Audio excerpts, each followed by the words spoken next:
Meghan Markle keeps embarrassing herself over and over again, and it doesn't seem to stop, and it really is showing no sign of a resolution as of now, because we already know that Netflix CEO Greg Peters, along with the other CEO Ted Sarandos, they are really trying to patch up the series to at least get past it, to at least really just say, at least we tried. Meghan Markle is spiraling after Netflix executives accidentally exposed the shocking truth behind her carefully orchestrated cooking show Facade.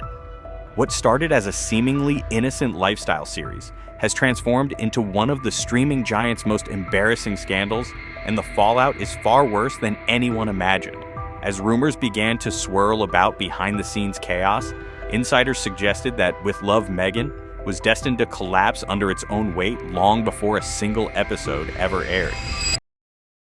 In the coming minutes, you'll hear how what started as a seemingly innocuous cooking lifestyle show devolved into plagiarism allegations, millions of dollars in unusable footage, and a showdown between Meghan and Netflix executives over creative control. By the end, you'll understand why this royal experiment might haunt the company far longer than anyone expected.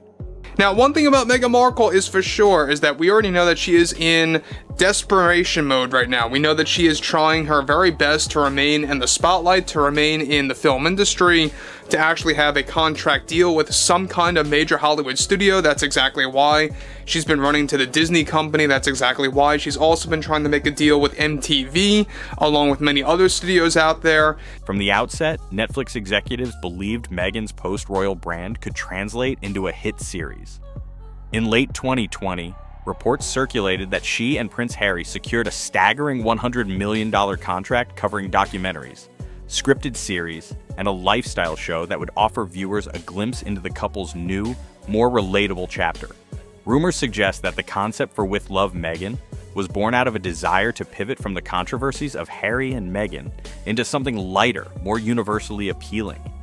Now, with the Meghan Markle fiasco still a very serious issue over at Netflix between herself and CEO Greg Peters, one significant development going on now involves more to do with, of course, With Love Meghan Season 2, as they call it, and the most recent failed test screening that was labeled as the worst screening of all, that of course took place for the new season of the series. Industry analysts had noted that Netflix, chasing its next big phenomenon, had already tracked Meghan's fanbase and calculated that her royal association could drive massive viewership, especially among demographics that might otherwise ignore a run-of-the-mill cooking show. Yet, as one anonymous producer later admitted, the gamble was predicated not on a fully fleshed creative vision, but on the belief that a Markle stamp of approval could carry any format. By the time casting calls went out and the first sets were built, a nagging question echoed through Netflix's hallways. What exactly was this show supposed to be? Early reviews of the finished product hinted at trouble. Now, a crucial update to this situation involves how Meghan Markle recently convinced Ted Sarandos to let her go on stage in front of the screeners to observe their reactions from the hand-picked audience. When With Love Meghan premiered in March 2025, critics tore into it relentlessly. The Guardian called the series vacuous overstyled joylessness, lamenting that the episodes felt like an exercise in brand maintenance rather than genuine content, 1 out of 5 stars. Rolling Stone noted that Meghan's on-camera demeanor was polished to a fault, leaving viewers with no real emotional connection to the recipes or the anecdotes she shares. A damning critique for a show meant to feel intimate and aspirational. Even outlets sympathetic to her cause conceded that the tone felt flat. On social media, fans and casual viewers alike branded the show privileged and tone-deaf, with clips of her talking through a meticulously styled kitchen going viral for all the wrong reasons. One ex-user wrote, "Rather watch paint dry than endure another minute of Drill Sergeant Meghan telling me how to chop an onion." It turns out that a screening took place for the final 3 episodes of Season 2, specifically episodes 6, 7, and 8, all of which failed miserably. It turns out this time, Netflix handpicked audience members that were unbiased and not fans of Meghan Markle, and those that did not really know who Meghan Markle was to begin with, to get a true feel of the last 3 episodes of their season from those that have no clue who she really is. These reactions were more than mere snark. They represented a broader disconnect between the series' lofty ambitions and its execution. Behind closed doors, the critical backlash ignited alarms. Insider accounts suggest that Netflix executives formed 2 camps almost immediately. One group advocated quietly shelving the remaining episodes, while the other believed they could salvage the project by reframing it as a redemption arc for Meghan. Reports claim that Ted Sarandos, known for his willingness to give big-name talent room to create, pushed for revisions rather than cancellation, hoping that a few strategic edits and a more focused marketing campaign could turn things around. While she stood on stage and observed the reactions, but there were also moments where screeners booed and yelled "boring" out loud. The moments that were supposed to actually create tons of laughter for episodes 6 through 8 ended up in total silence from the screeners, where the jokes fell completely flat and were very awkward. Meanwhile, Greg Peters, the co-CEO, reportedly felt the entire endeavor was a colossal miscalculation from the start and wanted to cut ties as soon as possible. Tensions rose during late-night board meetings where lines were drawn. Ted is still optimistic, one anonymous source said, while Greg thinks we should have walked away months ago. Amid these power struggles, speculation mounted that someone inside Netflix was quietly feeding unverified reports to tabloids about Meghan's alleged temperament on set, fueling the narrative that the show was spiraling into chaos. Then came the gossip that would change everything: plagiarism. The rumor mill first churned when a junior writer, not part of either camp, noticed that certain segments bore uncanny similarities to Pamela Anderson's cooking series, complete with matching outfits, identical green and white kitchen tiles, and eerily parallel laugh tracks. Rumors suggest that as episodes 3, 5, and 8 were screened internally, producers realized Meghan had replicated lines, gestures, and even outfits from Anderson's show Cooking with Love, so precisely it appeared to be a near frame-by-frame recreation. Someone back in Netflix's legal department apparently quipped that it looked less like inspiration and more like armed robbery of creative content. After the screening concluded as well, Meghan reportedly snapped back at the audience and shouted how unfair and biased they were toward herself and her entire team, and she demanded that they should have acted more civil with their reactions.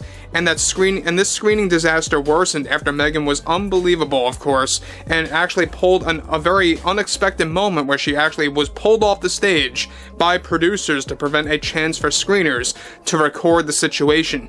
Almost simultaneously, editors flagged recipes that were lifted verbatim from Guy Fieri's shows, right down to the playful dish names. When you hear fiery fiesta nachos, you might think of Guy, but on Meghan's screen, it reappeared as spicy love nachos with the exact same cheesy commentary. Word of these discoveries spread fast through the studio's servers. An internal memo estimated that more than $20 million worth of footage that was seamlessly integrated so it couldn't simply be cut out, had to be junked. Producers were instructed to remove any footage remotely resembling Pamela's or Guy's material, which meant episodes 2, 6, and 7, among others, were effectively scrapped. Because the plagiarized sequences had been shot as part of larger story arcs, nothing could be salvaged.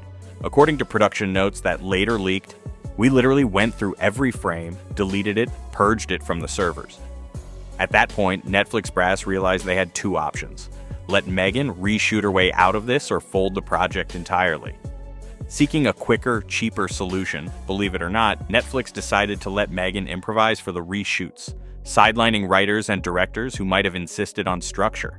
The thinking was, go unscripted, let her reveal her authentic self, and maybe that spontaneity would cut costs and recapture viewer interest. What followed was a string of brutally awkward takes.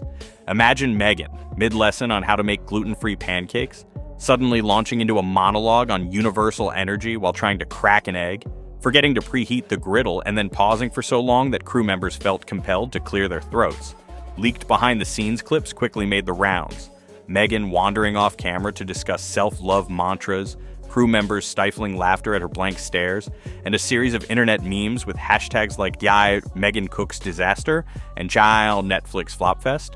One meme showed a still of Meghan holding a whisk aloft with the caption, "When you're supposed to teach baking but end up teaching a seminar on self-actualization." As those clips gained traction, Netflix found itself not saving money but hemorrhaging more. Unverified reports claim reshoots, emergency staff hires, and extended studio rentals ballooned the budget by an additional $5 million, on top of the already squandered $20 million. Even as the studio scrambled to manage costs, Meghan's relationship with Netflix leadership deteriorated further. She had been lobbying for a full season, 3 green light, personally reaching out to Ted Sarandos to promise that if given creative freedom, she could save the brand. According to sources close to the negotiations, she proposed making the next season an interactive experience. Viewers would submit family recipes, and she'd genuinely connect by trying them live on camera. It was, insiders say, a transparent attempt to buy goodwill by dangling fresh ideas. But Greg Peters and the finance department were having none of it. They argued that giving Meghan any more budgetary leeway was insane when so much capital was already lost. Meanwhile, a faction of marketing executives remained convinced that controversy could be leveraged to drive clicks. If you get people talking, some will watch out of sheer curiosity. Indeed, early data suggested spikes in search volume for "with love Meghan plagiarism" and "Meghan cooking fails," but those clicks didn't translate into long-term viewership or new subscribers. On the contrary, Nielsen metrics later indicated that churn rates among Netflix subscribers rose by nearly 2% in the months following the scandal's eruption, with many citing burnout from endless Markle content and inflated subscription costs as key reasons. By late May 2025, Netflix's marketing division was paralyzed. Normally, at this point in a show's pre-launch cycle, there'd be teaser trailers, social media countdowns, and carefully timed poster drops. Instead, all they had was a half-completed second season and an ever-dwindling list of execs willing to attach their names to the project. Internally, they'd nicknamed it the Meghan mess. Some teams covertly repurposed ad slots destined for "with love Meghan" to promote entirely unrelated content, just to distance themselves. One creative director confided that he felt like he was working on two shows, one for the public and a secret thriller behind the scenes about whether Netflix would ever set a premiere date. Rumors swirled that some guest stars who'd filmed cameo appearances, celebrities once eager to bake cookies with a Duchess-turned-Hollywood persona, had asked for their scenes to be cut, fearful the association would hurt their reputations. That same week, a prominent publicist reportedly warned Netflix that their client didn't want her cameo to end up as a footnote in a cringe reel. Within Netflix's walls, there was a shared sense of dread. If a cooking show could get this out of hand, what did that say about executive oversight? Amid this storm, Meghan insisted the finalized product would resonate and set a new standard for celebrity-led lifestyle programming. According to rumors she shared with insiders, she believed audiences would finally understand her vision once they saw the authentic, unscripted Meghan unfiltered. She even floated ideas about submitting the show for awards, Best Lifestyle Format or a documentary-style Emmy nod, if they leaned further into her personal narrative. But Netflix legal teams, mindful of potential lawsuits from Pamela Anderson or Guy Fieri's camps, were already drafting statements to preempt any intellectual property battles. Reports claim that Netflix lawyers reviewed every episode frame by frame to ensure no trace of unauthorized content remained. They even considered requiring a disclaimer at the start of each episode, acknowledging updated content following significant revisions. Meghan, unsurprisingly, balked at the notion. She saw disclaimers as a tacit admission of guilt. As one studio insider put it, she refused to let them brand her as a cautionary tale. So instead, she doubled down on the narrative that she was a pioneer splintering Hollywood norms. With a tight deadline looming, post-production had to finish by mid-July 2025 if Netflix wanted to position "with love Meghan" for a fall release. Morale on set could only be described as tentative at best. Writers, showrunners, and editors openly vented their frustrations. One editor, speaking off the record, said it felt like trying to herd cats through a hurricane. Scenes would be shot, then cut, then restored, then cut again. Sometimes at Meghan's request, sometimes because they bore any resemblance to prior versions. At one point, a segment in which Meghan attempted vegan brownies was cut, restored, and cut again because she forgot to turn on the oven during reshoots, then improv'd for several minutes about spiritual growth. That oscillation in tone, part Food Network special, part therapy session, left even veteran editors scratching their heads. By late May, only rough cuts of half the episodes were ready. Tony Wong, a line producer, confided that he'd never seen a set where everyone was actively praying for the project to just disappear. Yet Disney, which owns ABC and HBO Max, were already gauging whether they could steer away some of Netflix's talent if the platform faltered. After all, if a megastar deal could result in millions of wasted dollars, what guarantee was there that future celebrity partnerships wouldn't follow suit? As summer approached, the executive board remained divided. Some pushed for a quiet release. No fanfare, no social media hype. Just drop the episodes on a late-night Tuesday and let the world decide if it wanted to watch. Others argued that minimal promotion could at least spark curiosity. After all, controversy often drives clicks. A third faction even proposed rebranding entirely, renaming the second season Reimagining Meghan to sever ties with the original debacle. However, that suggestion was laughed out of the room, according to insiders. Nobody wanted to admit publicly that they were discarding an entire season's worth of marketing materials and launch plans. Meanwhile, subscriber metrics painted a grim picture. In May, Netflix reported a net loss of 350,000 subscribers, a sharp uptick in cancellations attributed to content fatigue and price hikes. Social media complaints intensified, with dozens of YouTube reaction channels dedicating segments to the Meghan Netflix scandal, where viewers dissected every awkward laugh, every rambling tangent, and every mismatched costume. Even outlets that had once celebrated Meghan as a trailblazer began questioning her credibility, suggesting that the series' downfall signaled a misalignment between her brand and mainstream tastes. What happens next remains to be seen, but the stakes are undeniably high. If Netflix opts for the quiet release route, there's a real chance the episodes will languish in obscurity, viewership numbers so low that the company can quietly chalk it up as a learning experience.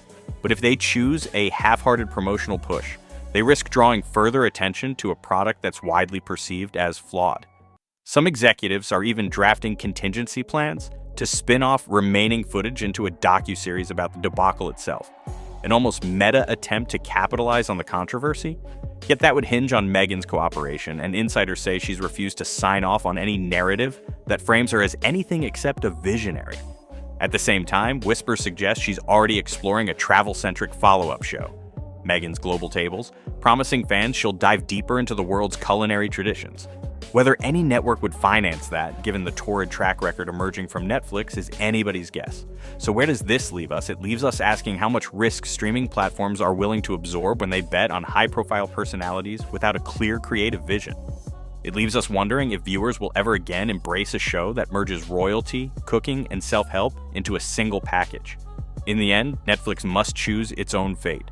Will they let With Love Meghan become a footnote in their annual report, an anecdote about squandered millions and creative overreach? But one lesson stands out above all. In the streaming wars, authenticity isn't just an asset, it's the difference between a hit series and an empire's cautionary tale.